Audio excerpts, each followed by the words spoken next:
اگلے پھر آگے اللہ تعالیٰ نے ایک اور بڑی اہم چیز بیان فرمائی ہے، وہ یہ ہے کہ وَلِكُلِّ أُمَّةٍ أَجَلٌ فَإِذَا جَاءَ أَجَلُهُمْ لَا يَسْتَأْخِرُونَ سَاعَةً وَلَا يَسْتَقْدِمُونَ۔ جس طرح افراد کی ایک زندگی اور ایک وقت ہوتا ہے، پھر وہ فرد ختم ہو جاتا ہے۔ ہماری ہر چیز کا ایک وقت ہے، اس وقت پر آ کر وہ ختم موت آ جاتی ہے، انسانوں کو بھی، جانوروں کو بھی، درختوں کو بھی، گھاس، ہر چیز کا ایک وقت ہوتا ہے، اس وقت پہ آ کے وہ چیز ختم ہو جاتی ہے۔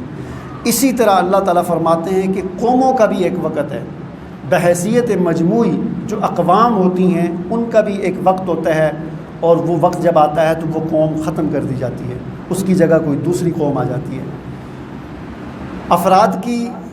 افراد کا وقت اور زندگیاں تھوڑی ہوتی ہیں، 50 سال، 60 سال، 70 سال، لیکن قوموں کی زندگیاں زیادہ ہوتی ہیں، 500 سال، 1000 سال، 2000 سال، پوری ایک قوم اتنا عرصہ چلتی ہے، پھر وہ ختم ہو جاتی ہے۔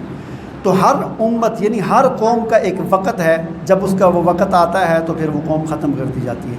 اب آگے پھر وہ قوموں کے واقعات شروع ہو رہے ہیں کہ کس طرح قومیں آئیں، تہذیبیں بنی، بڑی بڑی تہذیبیں کھڑی ہوئیں، اور پھر وہ قومیں ختم کر دی گئیں اور ان کی جگہ دوسری قومیں آ گئیں۔ اسی طرح فرمایا جا رہا ہے، اصل میں تو یہ بات سمجھائی جا رہی ہے مکہ والوں کو، ہمیں، ہر انسان کو، آنے والے کو اور ہر قوم کو یہ بات سمجھائی جا رہی ہے کہ اپنی ترقی پر اور اپنے حالیہ جو تمہارا سٹیٹس یا وقت ہے اس پر فخر نہ کرو، اس پر اتراؤ نہیں، یہ چیزیں ختم ہو جاتی ہیں۔ سب سے پہلے آگے پھر وہ انبیاء کا تذکرہ شروع ہو رہا ہے جی۔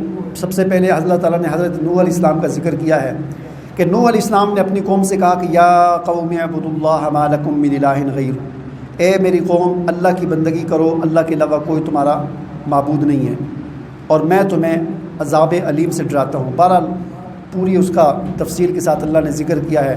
نوح علیہ السلام نے 950 سال تک اپنی قوم کو تبلیغ کی، سمجھاتے رہے، ان کے تانے سنتے رہے، بڑی محنت کی۔ 950 سال کوئی تھوڑا عرصہ نہیں ہے، بہت عرصہ ہے۔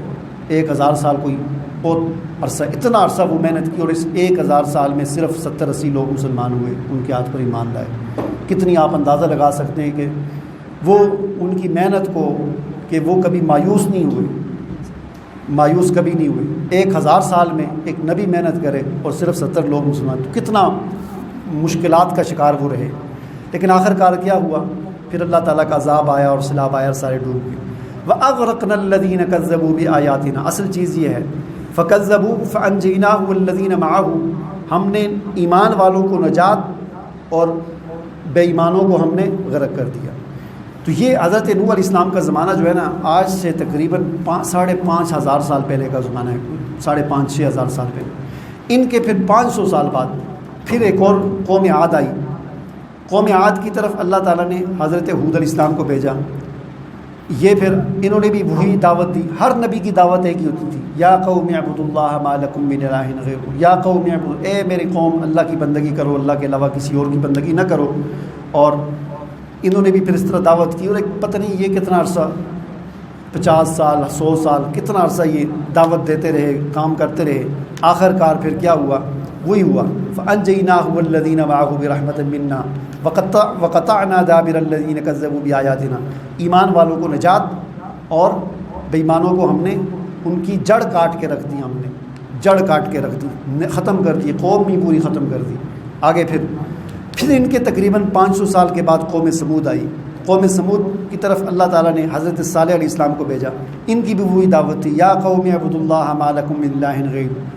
اور پھر ان کا سارا وہ واقعہ، کتنا عرصہ یہ ان کی قوم نے ان کے ساتھ بڑی بدتمیزی کی، حضرت صالح علیہ السلام کے ساتھ بہت بدتمیز قوم تھی، بہت ان کو تنگ کیا۔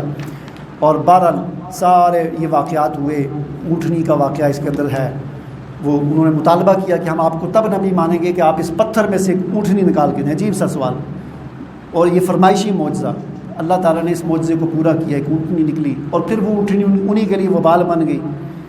بہرحال آخر کار انہوں نے اس اونٹنی کو بھی قتل کیا، تو پھر ان پر اللہ کا عذاب آیا، اور اس طرح وہ قوم بھی تباہ ہو گئی۔ پھر ان کے تقریباً 500 سال کے بعد حضرت ابراہیم اور حضرت لوط علیہ السلام کا زمانہ ہے۔ آج 2100 قبل مسیح، آج سے سمجھ لیں 4000 سال پہلے قوم لوط کا زمانہ ہے۔ یہ بھی بڑی فحش قوم تھی، ہم جنس پرستی کرتے تھے، لواطت جو ہے اس کے کرتے تھے، اور ان پر پھر عذاب آیا اللہ تعالیٰ کا، ان پر اللہ نے پتھر برسائے، فامطرنا علیہم مطرًا، آپ دیکھو کہ ان کا کیسا انجام ہوا۔ پھر ان کے بعد تقریباً ان کے کچھ 600 سال کے بعد حضرت شعیب علیہ السلام کا زمانہ ہے۔ اللہ تعالیٰ فرماتے ہیں وَإِلَىٰ مَدْيَنَ أَخَاهُمْ شُعَيْبًا، مدین قوم کی طرف ہم نے شعیب کو بھیجا۔ قال یا قوم اعبدوا اللہ ما لکم من الہ غیرہ قد جاءتکم بینۃ من ربکم فاوفوا الکیل والمیزان ولا تبخسوا الناس اشیاءهم۔ یہ جو تھے ان کی قوم جو تھی ان کے اندر کچھ خرابیاں تھیں، ناپ تول میں کمی کرتے تھے، فراڈ کرتے تھے ناپ تول کے اندر، اور ملاوٹ اور ذخیرہ اندوزی، چوری ڈکیتی کرتے تھے، راستوں میں کھڑے ہو جاتے تھے، راستے میں آوارہ گرد قسم کے جس طرح لوگ ہوتے ہیں، چھیڑ خانی کرنا، تنگ کرنا لوگوں کو، اس قسم کے لوگ تھے۔ تو یہ شعیب علیہ السلام بھی ان کو ایک عرصے تک کرتے رہے، ان کو نماز کی تلقین کرتے رہے، ان کو سمجھاتے رہے، لیکن یہ بھی باز نہیں آئے۔ پھر اللہ تعالیٰ نے ان پر بھی ایک عذاب بھیجا اور ان کو بھی تباہ کر کے رکھ دیا۔